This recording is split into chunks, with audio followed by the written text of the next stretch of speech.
अहमदनगर जिल्ह्यातील ताजा घडामोडी बघण्यासाठी रोखोक या वृत्तवाहिनीला आजच लाईक करा, सबस्क्राइब करा आणि शेअर करा। शाळेत उशिरा आलेल्या विद्यार्थिनीला शिक्षकाने केलेल्या शिक्षेमुळे गंभीर जखमी, उपचारादरम्यान विद्यार्थिनीचा मृत्यू झाला असल्याचा आरोप विद्यार्थिनीच्या पालकांनी केला असून 4 जुलै रोजी अहमदनगर जिल्ह्यातील कोपरगाव तालुका पोलीस ठाण्यात जिल्हा परिषदेच्या शिक्षकावर खुनाचा गुन्हा दाखल करण्यात आलाय। या घटनेने शिक्षक क्षेत्रात सर्वत्र खळबळ उडाली आहे।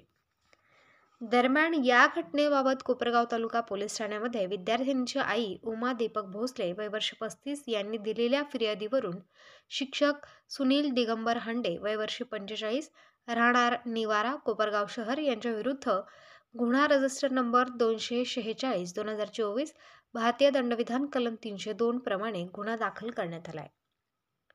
मयत मुलीच्या आईने दिलेल्या फिर्यादीत म्हटले आहे की कोपरगाव तालुक्यातील पडेगाव येथील चारे नंबर 45 जवळ असलेल्या शाळेमध्ये शिकत असलेली विद्यार्थिनी कुमारी तृप्ती दीपक भोसले वय वर्ष 9 राहणार पडेगाव ही दिनांक 1 एप्रिल 2018 रोजी शाळेमध्ये उशिरा गेल्याने शिक्षक सुनील दिगंबर हंडे यांनी तृप्ती हिला वर्गाबाहेर उभे करून व तिच्या छातीत धक्का दिला व ती पायऱ्यांवरून खाली घसरून पडली।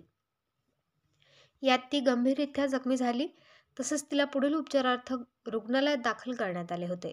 उपचारादरम्यान विद्यार्थिनी तृप्ती हिचा दुर्दैवी मृत्यू झाला। तसेच शिक्षकांनी केलेल्या मारहाणीमुळेच मुलीचा मृत्यू झाला असल्याचा तक्रारी अर्ज मुलीच्या आईने न्यायालयात दाखल केला होता। त्यावरून न्यायालयाने सदर अर्जावर शिक्षकाविरुद्ध 302 प्रमाणे गुन्हा दाखल करून CRPC 156 प्रमाणे तपास करून अहवाल सादर करण्याचे आदेश केले आहेत। या घटनेचा अधिक तपास पोलीस उपनिरीक्षक वैशाली मुकणे या करत आहेत। एकंदरीतच झालेल्या या घटनेमुळे शिक्षक वर्गासह पालक व विद्यार्थ्यांमध्ये मोठी खळबळ उडाली आहे। दिनांक 1/4/2018 रोजी पडेगाव येथील फिर्यादी यांची मुलगी ही जिल्हा प्राथमिक शाळेमध्ये 2री इयत्तामध्ये शिकत असताना तिला शाळेत जाण्यासाठी वेळ झाला। या कारणास्तव तेथील शिक्षकांनी तिला धक्का दिल्यामुळे ती पायरीवर घसरून तिच्या डोक्याला जखम झालेली होती आणि त्यानंतर ती आजारी पडल्याने पुढील उपचाराकामी तिला कोपरगाव तसेच PMT लोणी येथे उपचाराकामी दाखल केलेले होते।